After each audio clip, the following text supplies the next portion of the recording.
Welcome to the Clear the Shelf podcast with Chris and Chris, the show that meets at the intersection of education and entertainment to discuss online arbitrage, retail arbitrage, wholesale, and all facets of selling on Amazon. We'll bring you news, tactics, strategies, insights, stories, and interviews to help you grow your Amazon business. And now, here are your hosts, Chris Grant and Chris Rasick.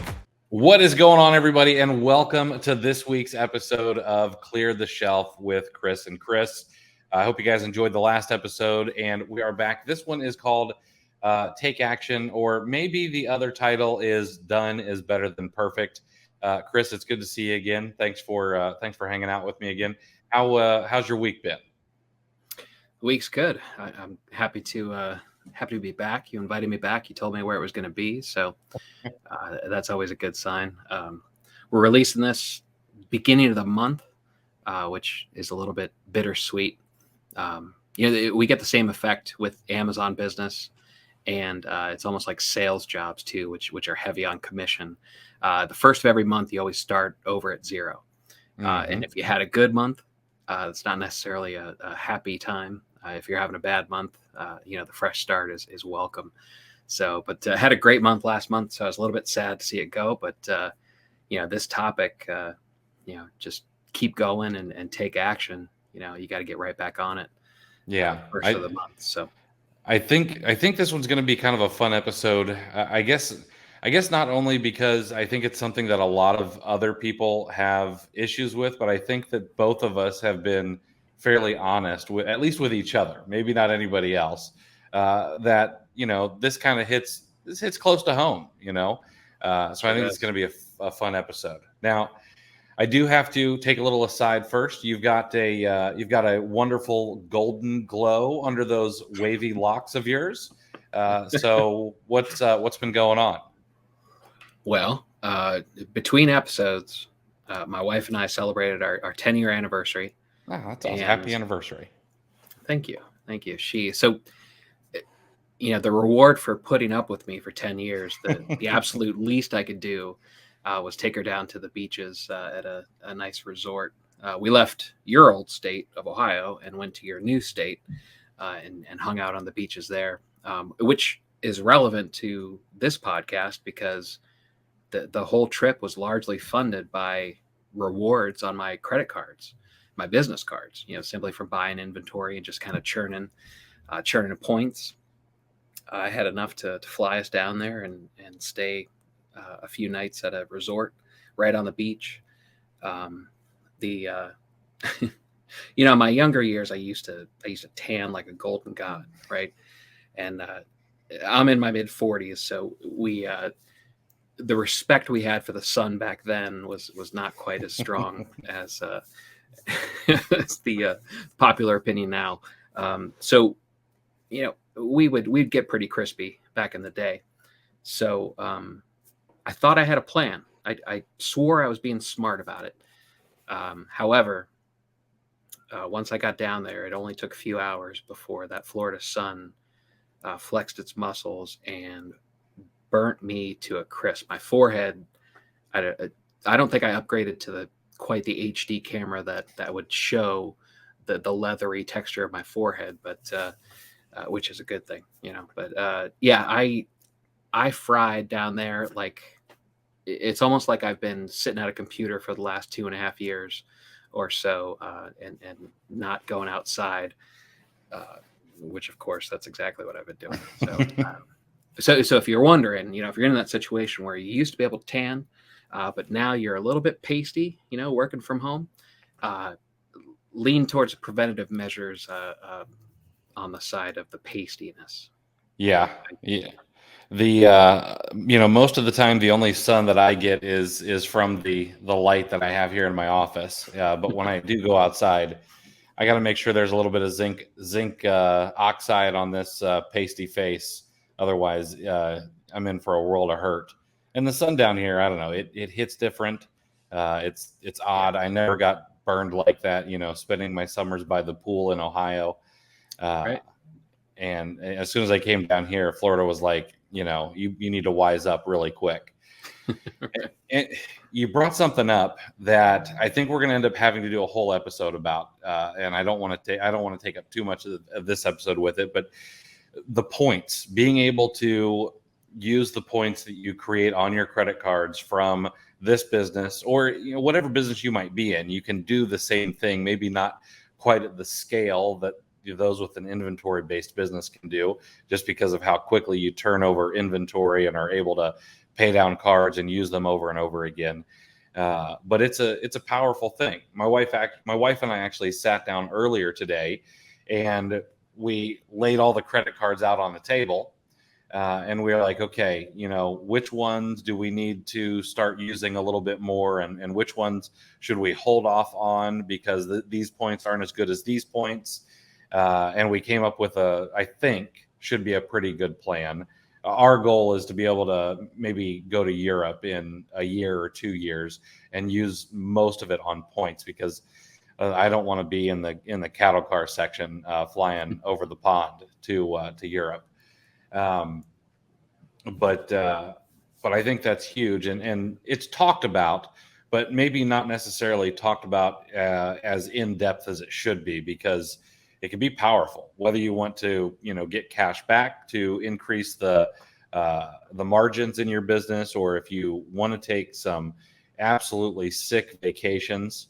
There's a guy by the name of Amit Desai. He's a good follow on Facebook or wherever he might be. He takes his family on first class trips all over the world 3-4 times a year, and it's all on credit card points. He hardly ever pays for anything. I want to say I saw a picture of him recently flying United Arab Emirates, which their first class that's first class.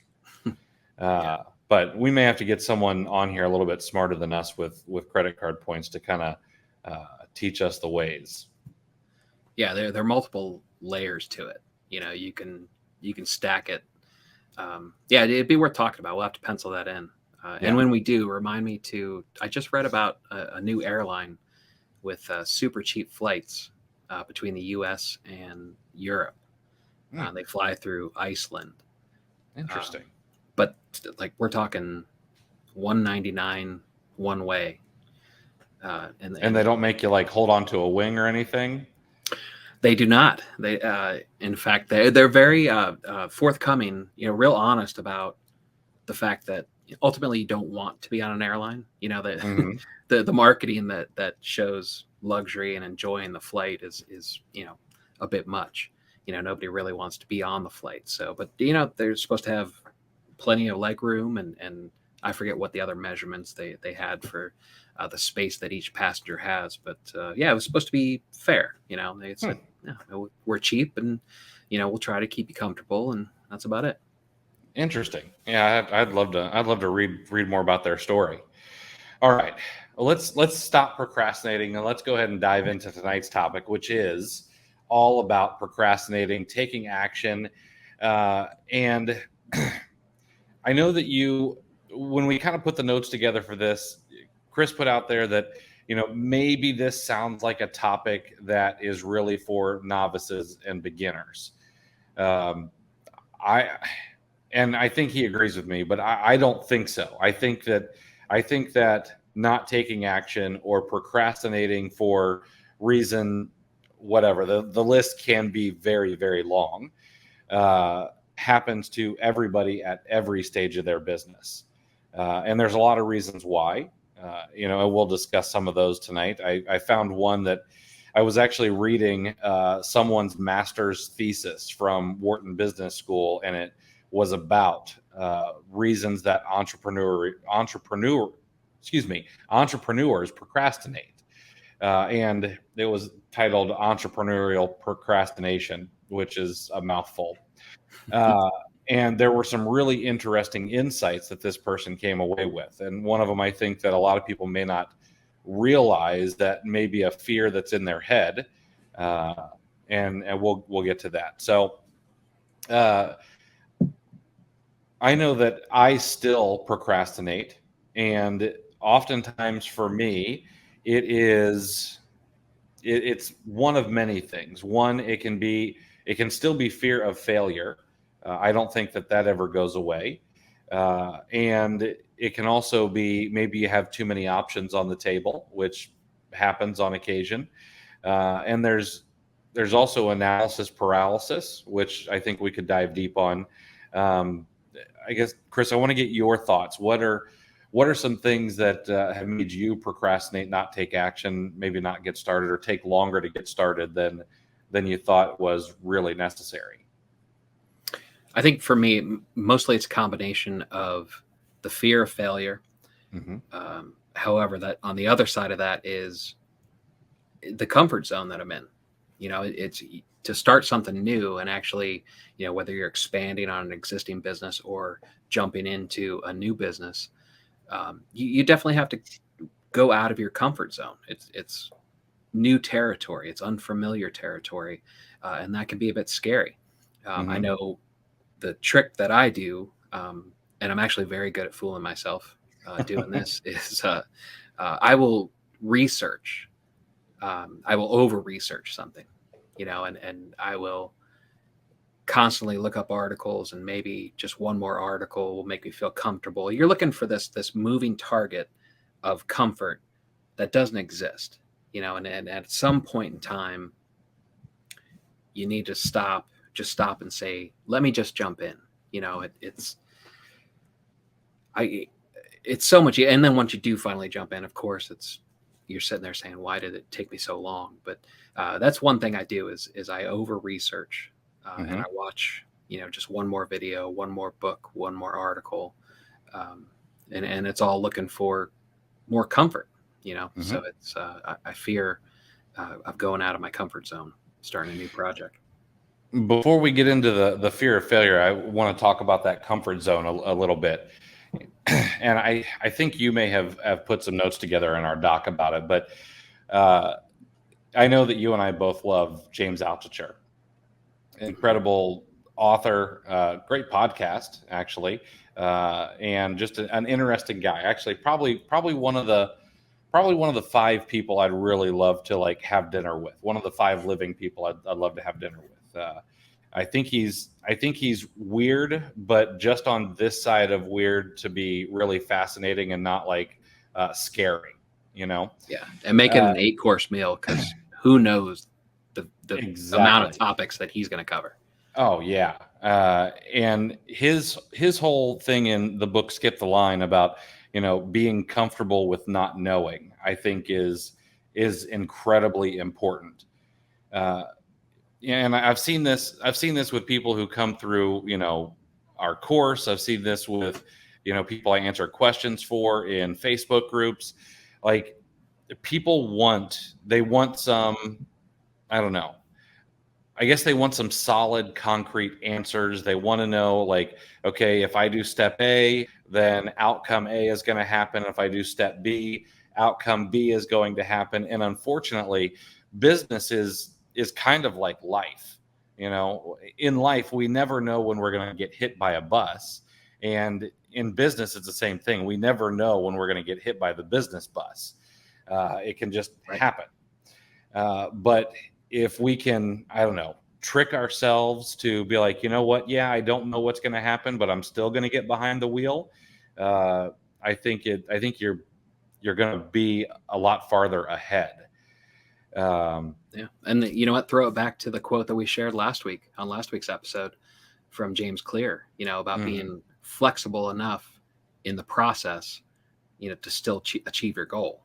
Yeah, That's essentially the same thing. Is you don't know when you're going to get hit by the bus in business sense, but if you're flexible, if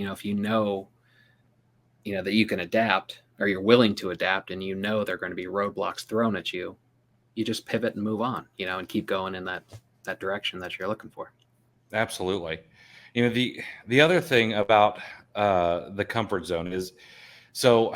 I mean, I worked in a business where I had a fairly stable income. Yes, it was commission from the time I was 18 until I was about 30 years old or so before I, completely quit. But it was fairly consistent because I'd built it up over time. And I know that people with a 9 to 5, like that comfort must be really, really nice. I've never had like a regular 9 to 5 with a, this is what you get paid every 2 weeks. So I don't know that level of comfort.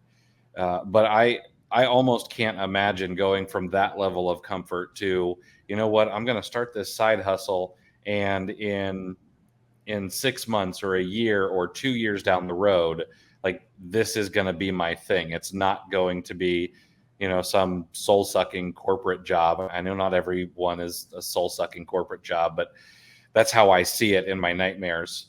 And so I worry that is maybe a big part of it for people who are used to that. They're used to that comfort blanket of a paycheck, which is fine.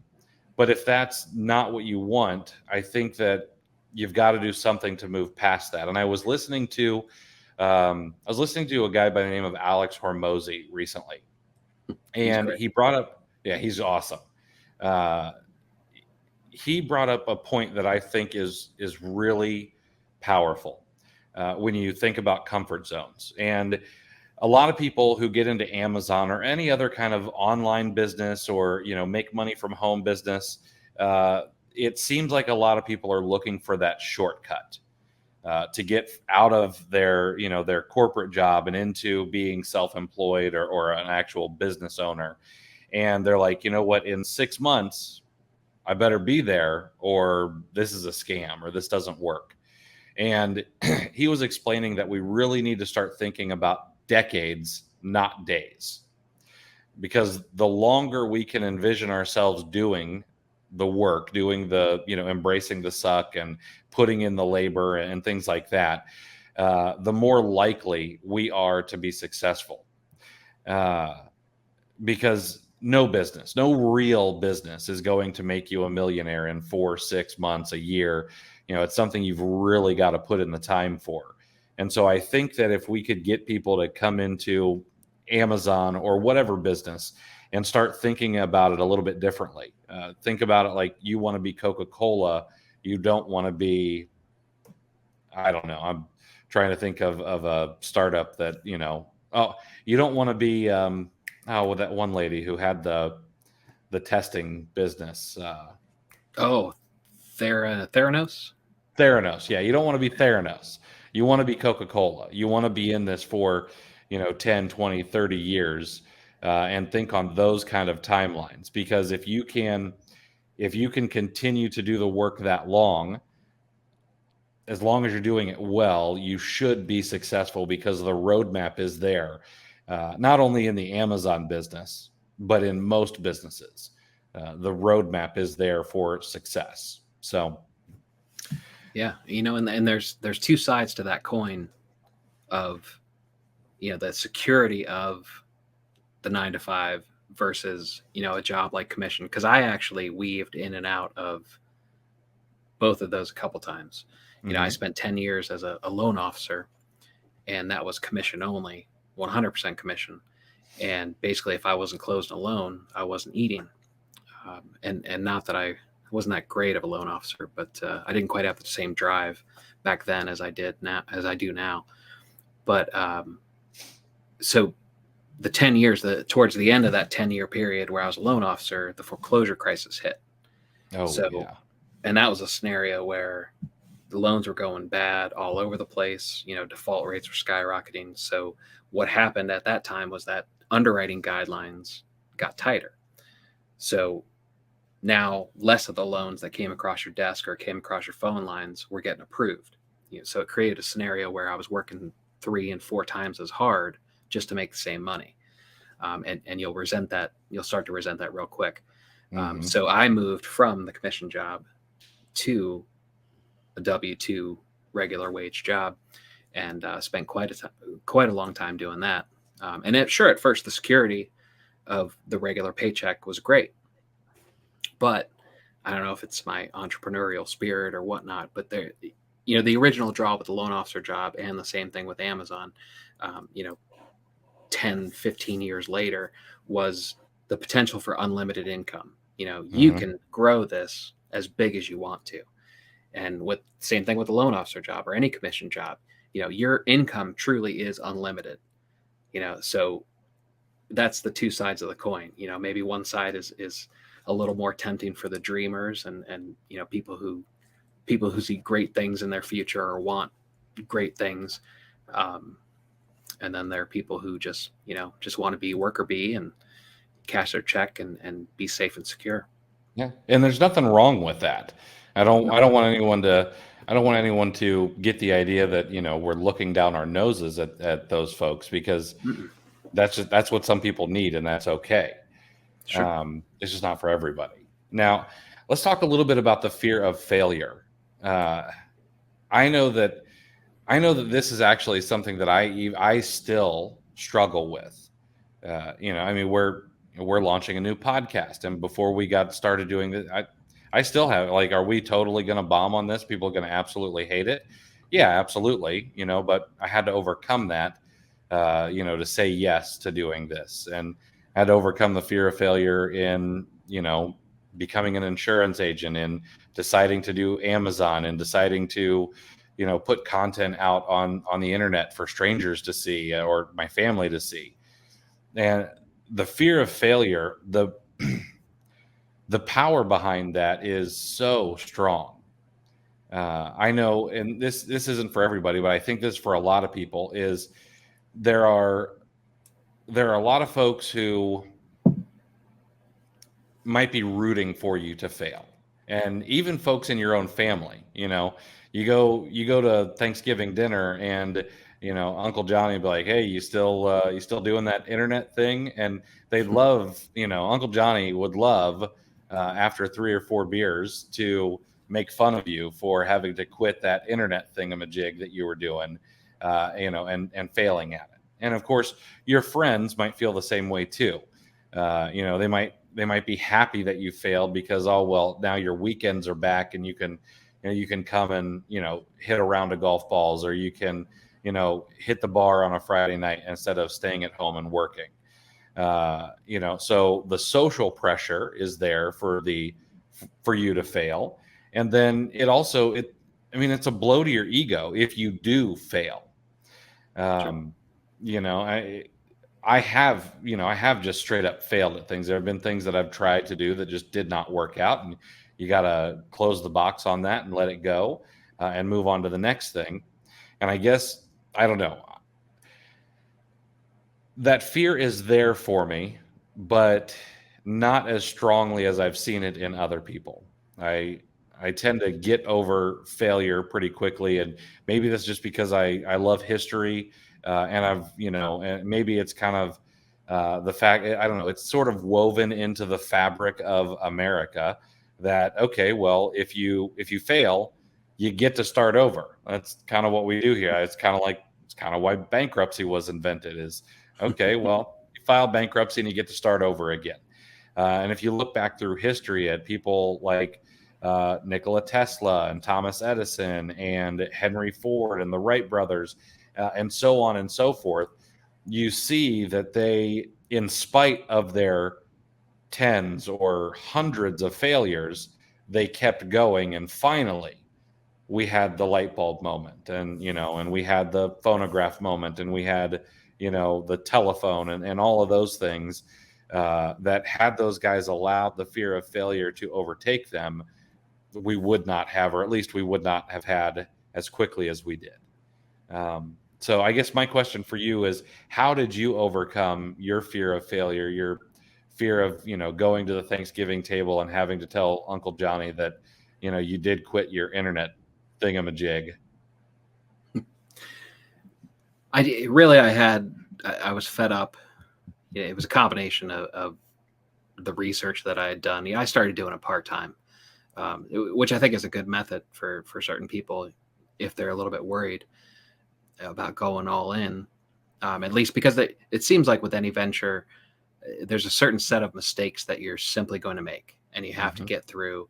And they're mistakes that you're only going to make once.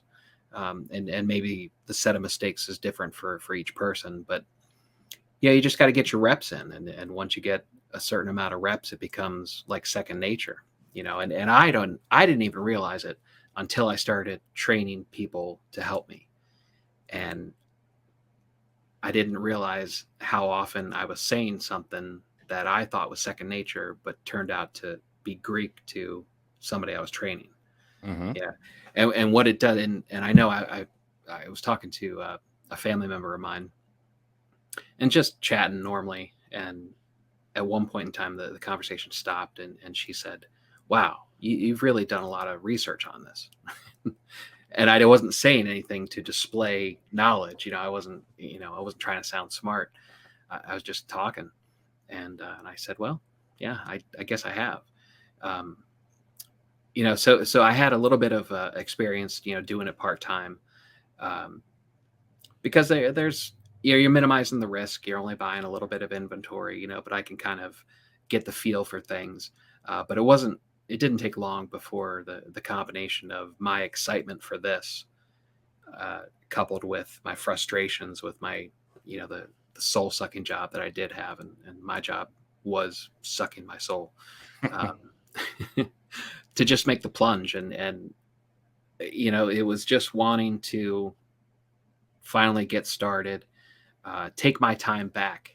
That was a real big thing. I know early years ago when we first started talking, that was what I was all about. I took Tim Ferriss's book a little bit too close to my heart. The 4 That's Hour easy Work to Week. do. It is. When we finally get Chris Anderson on, I'm going to ask him about. He said Tim Ferriss ruined the world with that book, and so we definitely need to talk to him about that. But I think I was part of the sentiment that they talk about with the Great Resignation. It Mhm. was, there's the period of time that we went through with the pandemic, and everyone, massive amounts of people being forced to work from home. It was a lot of time for personal reflection, and as I thought about it, um, my time became worth more the more I thought about it, and how little time we have, and um, plus working for yourself, doing something a little more meaningful. Mm-hmm. You can work corporate jobs and not get recognized for things, or you can work a corporate job for a long time and things start to change, and the values of the company change maybe as they grow, and it doesn't take too much for a growing corporation to kind of eliminate any sense of family and caring for their employees, and it feels like they're moving towards worrying about the bottom line a little bit too much, Mm-hmm. and that was kind of the situation that I was in. So it was, both meters were going in the same direction, pushing me towards wanting something more. And this was, the first. We still talk about it. Essentially every day is Saturday for me. Yep. I wake up, whenever I want. I think I've set an alarm maybe half a dozen times since I went full time, and at first it was all about taking back my time, and that's it's only part of the equation. There certainly needs to be processes and whatnot, but it was really a personal thing, and just my desire for more of my own time back, and something more out of what I do as a profession. Yeah, absolutely. The only reason I set an alarm is to make sure I'm up to take my son to school. If it weren't for that, I would never set an alarm. And See, that was I tried to do that, but my daughter insists on her mom taking her. So I said, oh, well, if I have to sleep till 10 every day, I guess this is my life. I mean, if someone has to bear that cross, I'm glad it's you. You've got broad shoulders. Uh, you know, here's one of the reasons why I really like Amazon. And I don't want to talk everybody into selling on Amazon. I know it's not for everybody. But it really is, and we touched on this a little bit last week. Amazon is one of those places where you can overcome the fear of failure in small steps. You can take small bets. If I would never suggest this, but if you wanted to start selling on Amazon with $5, you could do it. You could buy five $1 products from Dollar Tree. Well, I guess it would be like 5.75 or something like that now, because I don't think it's Dollar Tree anymore. It's like $1.25 Tree. But you could buy one single $5 item, and you can see, does the model actually work? You don't have to go full bore into this. Uh, and I don't know. I guess I think that may be one way that people can overcome their fear of failure is just taking these very, very small bets. If you've got $5, give it a shot. If you've got $500 and you can lose that, give that a shot. And then as you prove out the model, I think that that fear meter will come down a little bit. Now, Yeah, it gives you the reassurances. There was yeah, actually a really cool experiment done. Ryan Grant, no relation to you, right? no relation. He runs an online selling experiment, I think it's called. Hmm. He had a great series of blog posts where he took someone that worked for him, but not it wasn't through he wasn't doing the actual Amazon business. So he wasn't well versed in buying and selling and whatnot. So he took him and he ran a series of blog posts where this person had to start with $0 and they had to find 5 things in their own home to sell on eBay or Facebook Marketplace. And the whole blog post, I think it was $1,000 profit in 30 days or something Okay. like that, but starting at 0. And I kind of followed along when I was doing that's one of the things that I tried. I took an old cell phone, I sold it for $90 on Facebook Marketplace and parlayed that into other product, which is essentially what this blog post, what you followed this person doing. So yeah, you could literally start with 0 if you wanted to. Absolutely. Yeah, absolutely. I mean, you know, back when Amazon was still kind of the wild, wild west, that is what people would tell you to do. Go scan the things that are in your cupboards, go look for book. And I would still say if you have a bookshelf like myself or Chris does, uh, look and see what might actually sell for a good bit of money. There are books out there that sell for a lot of money. I saw one today that sells for $700 on Amazon, and people actually buy it. So there are those diamonds in the rough out there. Sure. But I knew people who literally pulled groceries out of their pantry and would sell them on Amazon. They were not expired; they were just fine. And that's how they got started on Amazon. So it's I don't know. It's one of the reasons why I was so drawn to this, because if I wanted to go and maybe if I wanted to go start my own agency, or if I wanted to, start some sort of service business, the outlay to get started is much, much higher than what it would be on Amazon. Now, I want to flip this on its head a little bit. We've talked about fear of failure. I actually want to talk about fear of success a little bit. And this was in that thesis I was reading. And I've thought about this in the past, but this guy made some really good points. Some people will actually not get started because they do fear what may happen if they become successful. It can be quite a responsibility. There's there's several things. There are going to be people who rely on you, and for me, that is the most important people that rely on me is my family. My family relies on me for food and clothing and shelter, and that comes from the work that we do.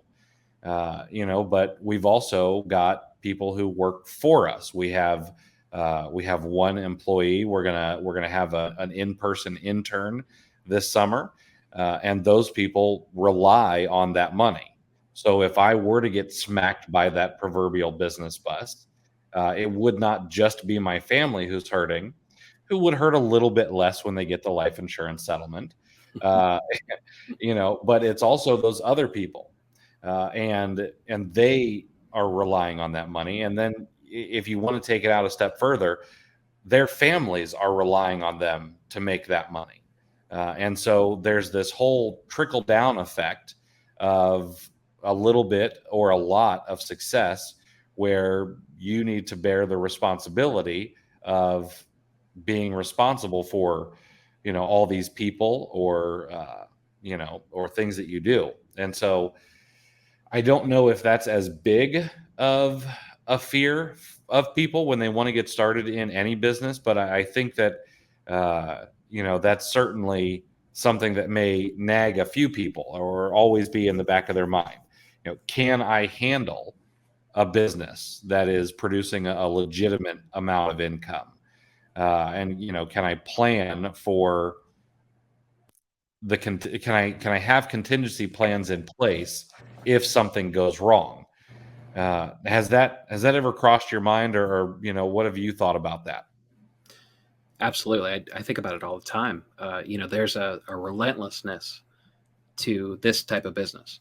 And it goes back to what we mentioned when we started the episode is you start back at zero the first of every month, and there's really no place to hide. That I think that's the key, is with a corporate job, you can maybe, stretch something out longer than it needs to be and take your time and read a couple articles. And I recently read about Parkinson's Law just in the last week or so. And basically, Parkinson's Law says work expands so as to fill the time available for its completion.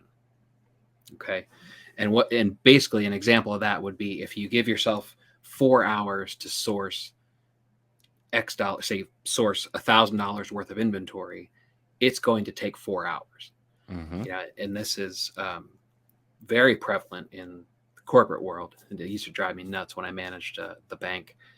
I was with the bank for 10 years, and I managed a department of about 20 people. And if you ask them, every single one of them would tell you that they are working at 100% capacity. Of course. There was no possible way that they could take on any new projects. And a couple of them were, they were being truthful about it because they were solid workers. But the vast majority of them were simply, it was Parkinson's Law. They knew they had all day to do X number of things, so they made it take all day. Mm-hmm. So we don't have that luxury when you're running your own Amazon business, because everything is your responsibility, essentially, unless you're big enough to have a team or whatnot. But, essentially it comes down to you wearing every single hat. So that ties into the take action. It's the way you combat being inefficient due to Parkinson's Law or something like, or simply not being structured with your time and having poor time management. You always wish that you were the person that no matter what jumped on the project, got it done immediately, and then had time to either move to the next project or goof around or whatever it was, and depending on the setting that you're in. So getting over Parkinson's Law and not taking all the time and working as efficiently as you can is important, especially in this business, because you've got so many plates spinning, and you have to be careful with your time, because it's easy to let it slip away. I was listening to a podcast. Somebody was an Amazon seller, and they said they kind of let it go. There's a feed the beast. A lot of people use that phrase with Amazon, and it's true. You constantly have to have more things in the pipeline. You have to have it. You have to constantly be feeding the inventory in there, because it's too easy to let it slip away. If you slack off for a little bit of time, the problem is there's a multiple to that. It usually takes even longer to get it back on track. Mm-hmm. I'm experiencing myself personally. My eBay, I just lost my top rated seller status because I dropped under whatever the threshold is over a 12-month period, because I just got away from it. Mm-hmm. But when we were in the mastermind and I had accountability partners, I always made eBay, like I want to get X number of listings posted by the time we meet next week. My eBay business was running a lot better. So it's, you have to take responsibility, and you kind of have to be, at least work on and be conscious of your time management. Absolutely. I think, and I can't remember where I read this. I would love to say it's a novel idea, but I know I'm ripping this off from somebody much smarter than me. But there are ways to kind of hack Parkinson's Law and use it in your favor. You said if you block out 4 hours for a project, it's gonna fill up 4 hours. And so I guess one of the things you really need to do is you need to be like, you know what, this is going to take me a much shorter period of time. And I'll always put yourself under deadlines, self-imposed deadlines. Mhm. And I'd say one of the fascinating things that I've seen recently, I can't sleep at night, and I'm scrolling through TikTok, and I will see people live studying or working, and you can see their computer screen. I mean, it's not like anybody could do anything. It's not like I could run up and smack the guy in the back of the head or anything like that if he gets off task. But just the fact that he knows that there are people or could be people watching him study or work, or her study or work, it keeps you much more focused. And so then I started going and looking around, and there are actually services where you can pay to become part of a kind of a co-working cohort where everybody's online, and for an hour or 2 hours they'll do the Pomodoro technique. So what is that, 25 minutes on and 5 minutes off is usually what that is, I think. And so there will be someone who sits there kind of like an exam proctor and says, all right, timer starts now. You work for 25 minutes straight, no looking up from your paper, pencils in hand, and you're putting in some deep work. And then when the timer goes off, you get a 5-minute reprieve, and then you're back at it again. And I was very surprised. They have several hundred, or maybe even close to 1,000 people who pay them a couple $100 a month to keep them on task. And their target audience is, the tech bro, the laptop lifestyle person, the work at home person. That is kind of their target audience. And I thought it was fascinating, so much so that I almost joined to test it out for a month. But I guess one of the things that you should do as a business owner, or someone working on a side hustle or whatever it is really find your people, find your tribe, find those people who are going to hold your feet to the fire. Whether it's a family member or a good friend, or fellow entrepreneurs or fellow business owners. That is one of the really powerful things of networking with other people, is you're going to find those people who you click with and who will give you that smack on the back of the head when you need it, and say, hey, you need to focus, or will actually give you a hard time when you don't meet that self-imposed deadline. And I think it's a lot more important for people, even type A people who get things done, to actually have this kind of reinforcement or motivation. So Absolutely. That's essentially, it sounds like you're talking about something similar to the Hawthorne effect, which is another thing that I recently read about. That's the phenomenon where participants in studies in this Hawthorne was the company that ran the study, but participants altered their behavior as a result of being observed, and they knew they were observed. And I heard Neville Medora talked about something similar, where he has yes, co-working sessions, and he said when he has these people over, they're all working on their own projects, they're not collaborating on anything, but he says he makes sure to have somebody sit on the same side of the table as him so they could see his screen. And because he knows that they can see his screen, he doesn't go on to Reddit or Facebook, and he finds himself far more productive because he knows he's being watched. So there's something to that, for sure. There is something to that there. And for any of those of you out there listening, there is probably a service that could be started for Amazon sellers to keep them on task. That would probably do well, because it's very easy to go spend a lot of time in Facebook groups, in Discord communities, rather than sourcing or dialing wholesalers or distributors. It's so easy of a hole. And well, funny story on that. Just happened today. Just not to. I probably should put it out in public how much of a hypocrite I am, but I'm sitting here and I'm back from vacation, right? So I feel like I've got a whole bunch of stuff to do, and I got to get back to feeding the beast, like we talked about. And so I'm sitting here trying to buy stuff, and just trying to buy stuff, right? That's the key word. And so I look out the window, and my dad's stopping by, and he thinks that now that I've quit my corporate job and I work for myself, that he can take up as much of my time as he wants. So he doesn't call anymore. He stops and has hour-long conversations and whatnot. Absolutely. So he stops, and so I'm sitting here, and I roll my eyes like, oh, I don't have time for this. And then I look down, and my phone is in my hand, and I'm scrolling Facebook. Like I'm literally like, oh, I don't have time for this, Dad. And I'm just goofing off. Like I don't even realize the time that I'm wasting. So yeah, there's something to be said about helping to get focused, even if it's an accountability partner, or a mastermind, like I mentioned.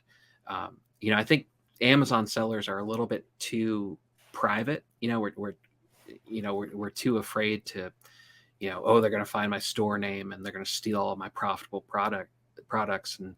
But I find talking to other sellers and networking in general has been far more productive, and I'd be hard pressed to name a negative effect that it's had on my business personally. The ROI on networking and networking done properly, and maybe this is an episode for the future about how you actually network properly, especially in a digital age where you can't just go kissing babies and glad handing folks. But the ROI on networking for me in my business, in my life, and in the ability to soak up knowledge from other people has been, I don't know, it's got to be an infinite ROI, or somewhere close to it, because the things that I have learned, the people that I've been able to meet, the people who have offered help or counsel or an idea, have been astounding. And if you're willing to do that for other people, the what you'll see in a return is going to be absolutely massive. Totally. Yeah. Let's see here. What I guess one of the things that we should maybe talk about a little bit is I don't know. I really like the Sheryl Sandberg quote, "Done is better than perfect." And so, for those of you who are out there, you may not know this, but not only do we sell on Amazon, but I've also had my hand in creating a couple of very simple software products. And "Done is better than perfect" kind of hit me as a quote at the right time. And it was when I was creating my first software product that was actually going to be like released to people that I know, and that I was worried about getting judged by. And I could have waited until everything was absolutely perfect, but that really would have been never, because even now I know that there are things that I could make better about the software, even though it's 6 or 7 years old. And so someone finally said, listen, it is time to launch this thing. Done is better than perfect. And they were right. It kind of launched a new phase of my life and what I was doing by launching this very simple software before it was what I felt polished and really ready for the public to see. And so I would urge anybody who is either getting ready to start a business or maybe just getting started, is realize that done is better than perfect. If your first box to Amazon is only half full, at least it's out the door, and the ability to sell those products is going to happen. If they sit in your spare bedroom or your garage or your dining room table, which is where I kept my inventory when I first got started selling on Amazon, so that I would have to look at it when I came in the front door and not leave it for too long. It doesn't make any money there. It doesn't teach you the process of creating a shipment to Amazon by leaving it on that table. And so I would figure out how to be okay with done being better than perfect, because it can be difficult, for anybody who is a perfectionist or has analysis paralysis. Did you ever have that issue when you were getting started, and what did you do to overcome that? Well, I would argue that I'm still trying to overcome it. Hmm. It's strange that I love this topic as much as I do when I consider how much I need to take my own advice and take the advice of just taking action. I can't tell you how many times that I put something off, and once you get started on whatever project you've been putting off, 99 times out of 100, if not 100 out of 100 times, it's far easier than you made it out to be in your head. Um, and I can't tell you how many times, because I have some websites and I do a little bit of writing for some other projects that I have. And I can't tell you how many times it's been far too late at night and I still haven't started writing. But then once I finally, whatever I've done to finally get going and actually get my fingers on the keyboard, the work just starts flowing. And I Hmm. actually end up getting in a groove and I start producing more than I thought I would, because of course in my head, I'm like, well, just do a few hundred words tonight and let's try to do that a couple times a week and build it up from there. But then once I get going, I'm churning out 1,000, 2,000 words, and it's getting far too late. But I could sleep till 10 a.m. like I mentioned before, so it's not that big a deal. But but it perpetuates this cycle where I'm up far too late. Um, but if I had just gotten started, there's proof all the time. I have a hard time getting over that obstacle, even though I know there's something that I put off, waited too long to start, and I've seen the evidence of how easy it is and how good it feels to get in a groove like that and actually be productive. Um, it's hard for me to get over. I still struggle with it, to be Hmm. honest with you. Yeah, absolutely. It can be absolutely one of the most difficult things to overcome. Uh, yeah, we've talked a lot about different reasons why we might not get started, but maybe we ought to wind down the show with, I guess, what we could call this just the tips.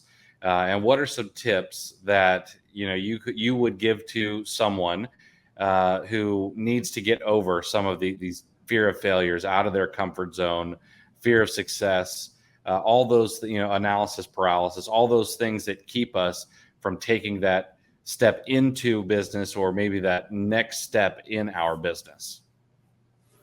I think the first one is similar to what I just talked about. Is simply just show up, just Hmm. get your fingers on the keyboard, or just get your hands on uh, the first cardboard box that you're going to start filling up. Just tape it shut and set it in the middle of the room.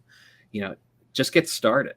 Um, that's kind of maybe an oversimplification considering our title is take action, but that's really the key is just do so. And similar to the Sandberg quote, uh, is 1% beats 0%. Hmm. That's and there's that might be a whole topic itself. The 1% better. I know you and Nate had talked about that. Um, where a series of 1% improvements on a regular basis lead to enormous results eventually on a Hmm. long enough timeline.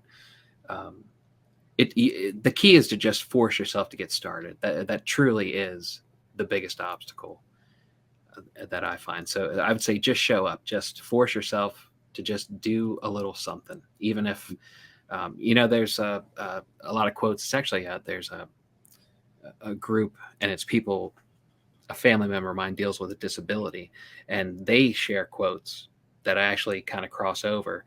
And there was something along the lines. It's 1% beats 0%, but in a different way. It said if you can't do the dishes, do one dish. Hmm. If you can't clean your room, clean a corner of it. It's a series of quotes like that. And they said, just doing a little bit, do what you can when you can, essentially, and that's kind of what we're talking about is we can do this stuff. We just have to get over more of a mental obstacle. Um, but essentially just get it started and you'll end up doing what you can when you can. Absolutely. One of the other tips is don't be afraid to make mistakes. I came across, and listen, you guys are going to hear a ton of quotes throughout this podcast because that's just what we do. It's my quotes are my love language. But I came across a quote the other day. It was, just because you're struggling doesn't mean you're failing. And I think people confuse that sometimes. People confuse the struggle with failing, and it's not the case. Every business owner, every business has a season of struggling. Whether it's on the front end, learning how to get started, learning what works, learning what doesn't work, and it seems like sometimes that those things that don't work, they seem to butt up against each other quite often. I'll do one thing that works, and then I'm going to do 6 of them that don't work, and then number 7 might work again, and it can feel like I'm screwing up and I'm failing. But really, if you can reframe those into lessons, okay, well, this works, this doesn't, this failed, and X failed and Y failed. Okay, well, now I know going forward, I shouldn't do those things again. And those mistakes can be absolutely huge. Now, that learning curve, which a lot of people have to do on their own, can be shortcutted again by being in a mastermind, by having an accountability partner, by taking advice from people who are 1 chapter ahead of you or 2 chapters ahead of you in their business, in their goals. But don't be afraid to make mistakes. It will be absolutely one of the best things that you can do. And it's really part of the human condition. You're always going to be making mistakes. So as long as you treat them as a lesson to be learned rather than a failure, you'll be better for it in the long run. Absolutely. And it goes back to your point about Amazon lets you take small bets at a time. So considering that, what's the worst that can happen? Unless you're putting in a huge order from China on a private label, and really taking a gamble, which, maybe that's what you want to do. But, this side of it, the arbitrage side of it, and even wholesale, what's the worst that can happen if you call a wholesaler? They might say no. That's it. Yeah. They're not going to put your poster up on the wall and say, hey, watch out for this guy. He had the nerve to ask us to do business with him. It's not as bad as we're making it out to be in our heads. Exactly. What I want to let you choose the quote to end this week on. I think I chose last week, so I want to let you pick this week's quote of the week. Oh, that is such pressure. I know. Such pressure. I was hoping that we would just end the show with like a rapid fire of just like 100 or 200 quotes, because there's so many on this topic, which is evidence on why it's so important. There's probably so many quotes because so many people struggle with this, but I'd have to go with, because I don't want to be overly general, because you could go with the Winston Churchill, perfection is the enemy of progress. Which that's kind of the cornerstone one that I go with. I was unfamiliar doing research on this. The Picasso quote, action is the foundational key to all success. That's a really good one. It's pretty profound coming from Picasso. I didn't realize he was that deep. And that's a good one because, in order to get anything done, you have to do something about it. Dreams and hopes, they don't get you the success. It's ultimately it's the processes, back to James Clear and whatnot. But, I think we need to sum the episode up with possibly the greatest quote ever. Is you miss 100% of the shots you don't take, which of course is Michael Scott. Michael Scott from The Office, absolutely a wise man. Yes. I do want to go back to that Pablo Picasso quote. That is somewhat profound, action is the foundational key to all success. I don't know. Maybe it sounds a little woo-woo, if people haven't listened to us for very long, but I don't know. Action really is the bedrock. I will channel my inner Gary V for a moment, but we do need to kind of have that whole clouds and dirt mentality. And I love the way that he talks about, we do need to have goals and aspirations and dreams and thoughts about where we want to be in the future. And those are great. It's great to have our head in the clouds. However, if we're not willing to put our hands in the dirt, to break up a little bit of soil, to, come across a stumbling block every now and again, we're never going to make those dreams, those goals work. And so I really like that quote. And I think we need to have a little bit more of a dirt mentality, being willing to get our hands dirty, roll up our sleeves, put in a little elbow grease, and whatever other cliches I could come up with, and actually put in some time, behind the desk or in a store or wherever that may be. So that was a great pick for this week, Chris. Yeah, and it's true. Because like we said, you wear all the hats, including the grunt work. They will never have you ever, in the years that I've been listening to your content, and you'll never hear me say it, that this is easy. There's work to be put in. It's not soul sucking work. I find it very rewarding, but it is work. Don't be fooled. And that's I would venture to guess that Chris Anderson would kind of make that point when he said Tim Ferriss ruined the world with his 4-hour work week. But let's be honest, Tim Ferriss is working a lot more than 4 hours per week. That wasn't the point of the book. I listened to a great interview of Tim Ferriss, and that title was chosen based on tests. There were 12 titles in total that he had written for the book, and the 4-hour work week was the one that had the best click-through rate in Google Ads. And so he put in the work there to figure out the title. And I also think people just read the title and they haven't read the inside, because anybody who's read the inside of it, I think knows that a 4-hour work week wasn't really what he was looking for. Right. But it is a good book if you haven't picked that up yet. And if people are just listening, you touched on it before, but if people are just tuning into us, there will be woo-woo. Like, there's no getting around it. Like, I love the woo-woo. Whether and I'm sorry, you can fast forward through this part of the episode, but there will be woo-woo.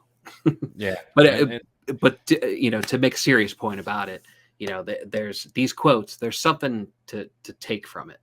And I always find that there's wisdom in it, regardless of how it sounds. I think it becomes cliche because it's thrown around by people that aren't really trying to take the core message from it and apply it to their lives, which is what we do. We did, how much woo-woo was there in our book club? It was overlapping woo-woo, the Polgar sisters and the Fosbury flop just over and over again. And, but there's a lesson behind it, and if you can kind of strip away the cliched top layer, there's wisdom there. Absolutely. All right, guys, that is the episode for this week. We'll be back next Tuesday. Appreciate you guys listening. Please do us a huge solid, and wherever you might be listening to this, YouTube, whatever your favorite podcast player is, hit the like and subscribe button. Leave us a review if you've gotten something out of this. We would greatly appreciate it, and we'll keep bringing you more content to help you in your Amazon business. Thanks so much for being here, guys, and thanks, Chris, for hanging out with me another week. I'll see you next Tuesday. All right. Thank you. Thanks for listening to Clear the Shelf with Chris and Chris. If you enjoyed this episode, please take a screenshot on your phone and share to Facebook, Instagram, or your favorite FBA group, and be sure to tag me and let me know why you liked it and what you'd like to hear more from us in the future. Also, I'd like to give you some free gifts for listening. Head over to rabbittrailchallenge.com and repricerchallenge.com for some free courses to further your business. Thanks for listening.